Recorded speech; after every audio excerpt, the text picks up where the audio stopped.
Good evening, ladies and gentlemen, and welcome back to the channel. For tonight, we are making our way to the island. We will 100% step foot into the Terraria Island tonight.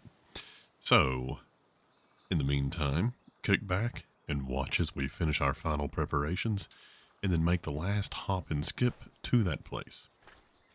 What we're going to be doing at the first portion of this is trying to upgrade the armor and upgrade our weaponry just a little bit.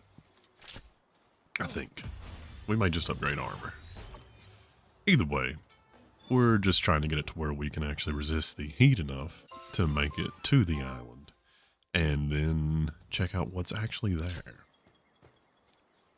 So, what should we talk about in the meantime?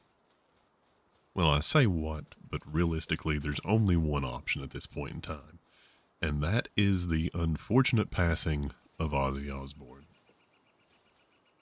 Now, those of you that are on the younger end of things may not really have much of an idea who he is. You might be decently familiar with his wife Sharon, whom has more notoriety than fame, so a little bit more notorious than famous. Well, I guess that just depends on how you encountered her. If you encountered her on some talk shows, you may actually like her. If you're a longtime rock fan, she's more or less the metal community's equivalent of Yoko Ono, except probably not quite as overbearing and realistically probably not at fault for as much as the metal community likes to put her at fault for. And being as fair to her as possible.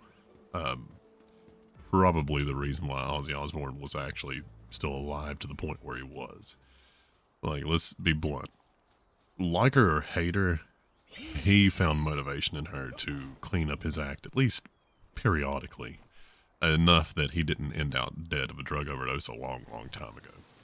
So, even if a lot of us think that she had something to do with, let's say, the decline of some of his music, she's also the inspiration for a lot of his music. Like, most of what he made during his solo era. And that was where some of his biggest hits came from. So, anyway, this is not about Sharon. This is about Ozzy. So, why do I even really give a shit about Ozzy Osbourne? I'm not really known for much celebrity worship. And there's not really celebrity worship there for him from me either. But he hits a solid nostalgia button. Why? One of the first major concert experiences I had was going to 2003's Ozfest, I believe.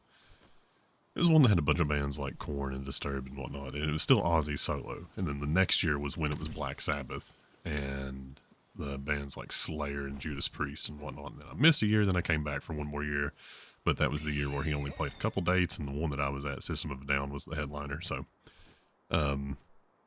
pretty sure I saw it one other time besides that, but I can't remember which year it was, because I thought I saw him solo twice and with Sabbath once, but I could be misremembering. Either way, he put on a good performance, but even back then you could tell that his lifestyle had wore on him, and he wasn't quite as vigorous as what you would expect someone that at that time was only in his 50s to be, which, looking back on it now, knowing the age that he died at, which was his late 70s, knowing that 20 years ago he was acting like he was in his 70s, it definitely should take away the lesson from him that you can't abuse your body but so much without it coming back to bite you. Now granted, he was eventually diagnosed with Parkinson's, but he wasn't diagnosed with Parkinson's until, I don't think, a couple of years ago. I could be misremembering on that one. And even if he wasn't formally diagnosed, it doesn't mean he didn't have it back then either. But, I mean, dude is well known for his history of substance abuse. So, it would probably be kind of hard to tease out exactly when it started and what things were just the side effects of living a much harder life than what a human being is really meant to live. Now, why was all this personally relevant to me? Well, I loved his music. Not I'm not sitting here saying I'm a die-hard hardcore fan. I'm really not that hardcore of a fan of his. But whenever my parents divorced, the Christmas gift I asked for that year was actually my own stereo system. And with it, I got 3 albums. Now, granted, I was 11 years old at the time. But this is... 2 of them were based on things that I thought had really cool music videos on MTV. And one of them was just songs that I enjoyed that I had listened to off of cassettes that my brother had laying around. Now, you would think that would make me want to get Metallica. But no. What I got was Rammstein's Sehnsucht, Prodigy's Fat of the Land, and it was like a greatest hits album for Ozzy Osbourne that had a whole bunch of just random shit on it. So, those were my first 3 CDs that I had. And went on to add in one from Sting, because, Sting the Police, all that pop-sounding music. But, dude believed he was the Antichrist at the time he was recording all that stuff. So if you listen to a Sting song and you think, oh, that sounds really nice and light, and keep in mind that was during the era where stuff that Black Sabbath was doing, where it was being kind of openly dark, was not the norm. And a lot of songs hid darker messages through much lighter sounding music. So that's a fun rabbit hole to go down, by the way. Like Sting being a specific example. Specifically when he was with the Police, the whole song "I'll Be Watching You" sounds like a romance song if you just casually listen to it, but it's actually a song about a stalker stalking someone. So, probably an easier one to come across, but that's just a fun rabbit hole to dive into, is which old pop songs actually had significantly darker meanings than what people think. So I'd listened to Ozzy for quite a few years, and a lot of his stuff influenced my early music tastes, and him being considered the godfather of metal, he really did have a heavy influence on all the music I listened to, regardless of whether it was directly him or not. Most of the bands that I listened to in my early youth, like Korn and whatnot, because I grew up in the nu metal era, they all attributed Ozzy and Black Sabbath as major inspirations. There's a lot of bands that attribute Ozzy and Black Sabbath as major inspirations. Even if you don't like his music, the number of musicians that he inspired is just significant. Most of the modern metal scene wouldn't exist as is were it not for bands like Black Sabbath or Black Sabbath itself.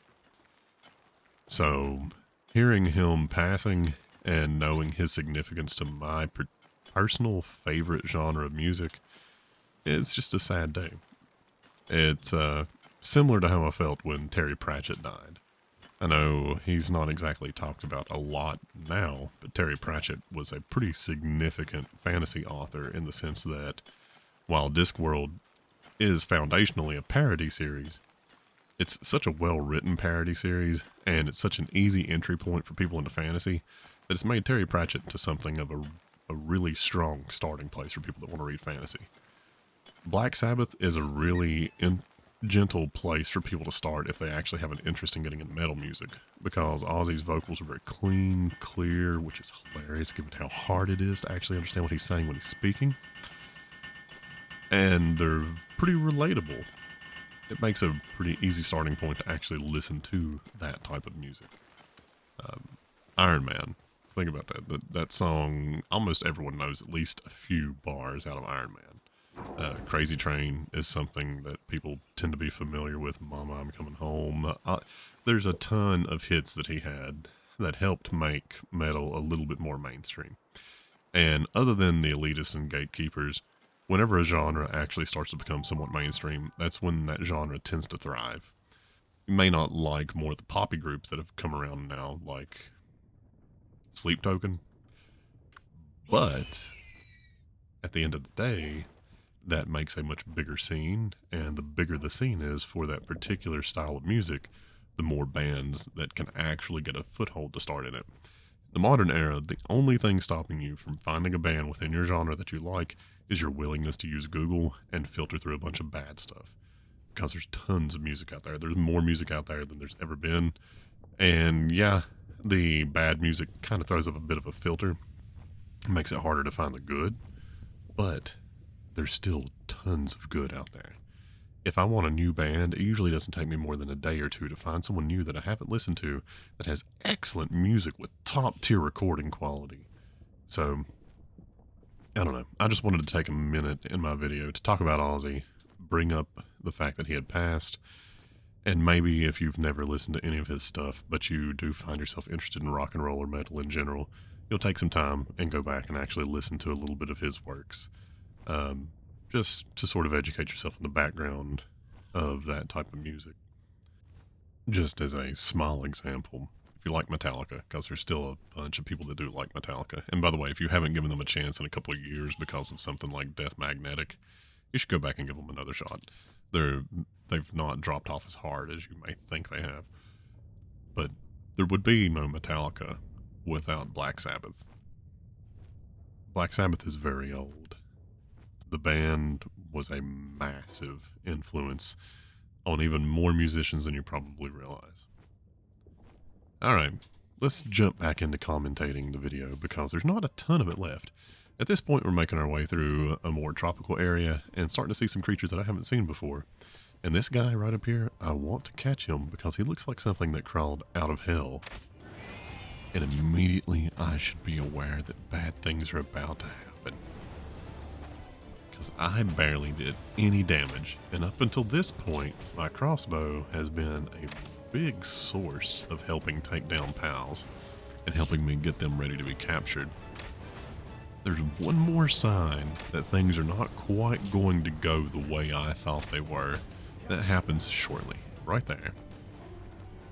That sphere is not working. You see, me at this point in time is unaware of one very important fact. Palworld is not as much like Pokemon as people think it is.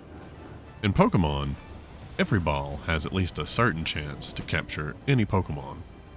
In Palworld, unless you have maxed out the Life Monk effigies, you really need to be using the appropriate sphere to catch the right type of monster. And more or less they go in groups of 10. So it's like 9, 19, 29, 39, 49, 59, and 60 are the first ones all the way up until the legendary one. And then there's 2 more past legendary that account for the 2 patches post the original base game. I did not know that at this point in time. Well, missing my first satanic pal, I decided to go for another one, an Incineram. A little bit lower level. Looks like it's a little bit more attainable. And he's shaped like a goat. So, I give him an effort. Let's see if I can manage to get him into a pal sphere. I really, knowing what I know now, need to get a pal that has mercy on it, or mercy hit. And cool. I think I'll actually go back in the game and rename Incineram after Ozzy Osbourne. Although, it might be better to do that with one of the bat-themed monsters. Now, right here, I'm getting ready to make a massive mistake. You see, I don't know if this area is friendly or not yet. So I was like, oh, electric pal. And he was just standing there charging electricity. I hadn't seen electric structures just yet. And then when I saw the criminal activity underway stuff pop up, I'm like, uh-oh. I wasn't really fully familiar how the wanted system in this one worked just yet. So, in my mind, I was like, okay, if I go through with catching this thing or accidentally killing it, then I'm going to end out exiling myself from the settlement forever. By the way, over in the distance in the background, little beknownst to me just yet, that's where the Terraria Island is. So, I just decided, you know what, let's see if I can get him to stop chasing after me. Problem is, I'm not seeing any sort of rubber banding. He's not really giving up. He's continuing to pursue me, and those shocks are taking a decent chunk off my health. So, finally it occurs to me, I could probably just fly up in the air, and he'll let go faster. Or at the very least, he won't be able to target me anymore. And it works. Fortunately. Now, just to give you a little bit of prep. We're going to go get ourselves ready to actually go to the island, because this is the waypoint that I thought I was at when I wasted my time before and basically flew out to the first wildlife sanctuary from down there near the plateau beginnings. That is not going to happen this time. This time, once I clean up a little bit, get everyone healed up, we'll be going to the right place.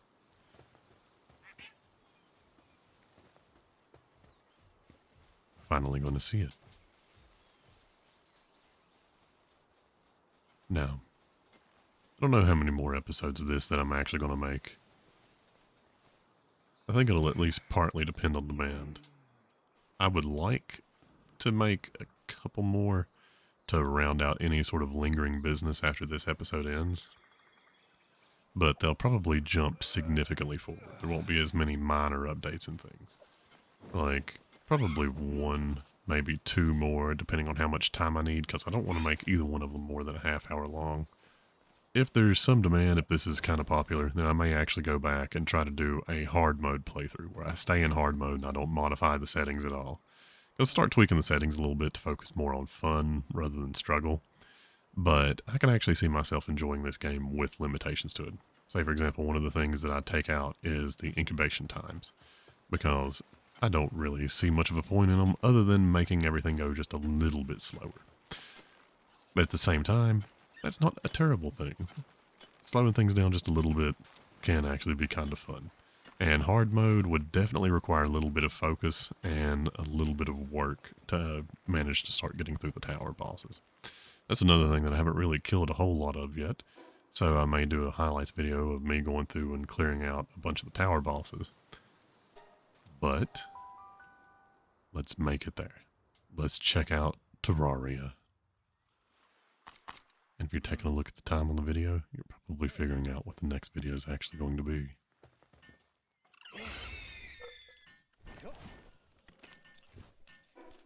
Let's fly there in quiet. No need to spoil the approach.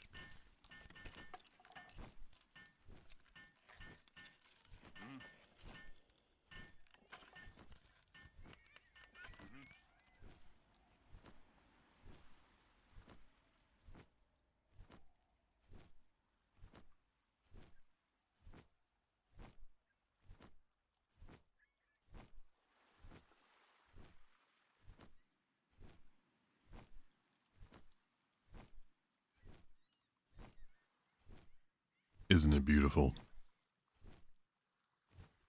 Seeing those nice Terraria trees starting to pop up. We have worked hard to get to this point. By we, I mean me. And by worked hard, I mean hardly done anything that I should have and just spent a lot of time making a base. A lot of time making a base. You gotta remember, I'm playing with 10 times experience. So going from 0 to 31, all in all, each one of these videos were probably edited together from 2 hours worth of footage. So, this being the 5th episode, this is only about 10 hours into the game. And here we go.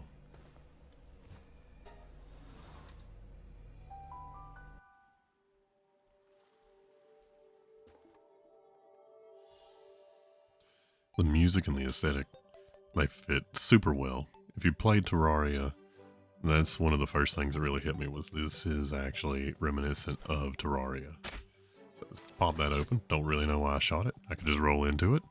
And let's see how this is going to go. And I'm fucked. I'm totally fucked.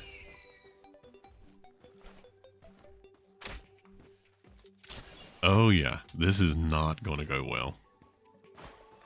Oh, 0.05%. Yep. We're getting nothing out of this.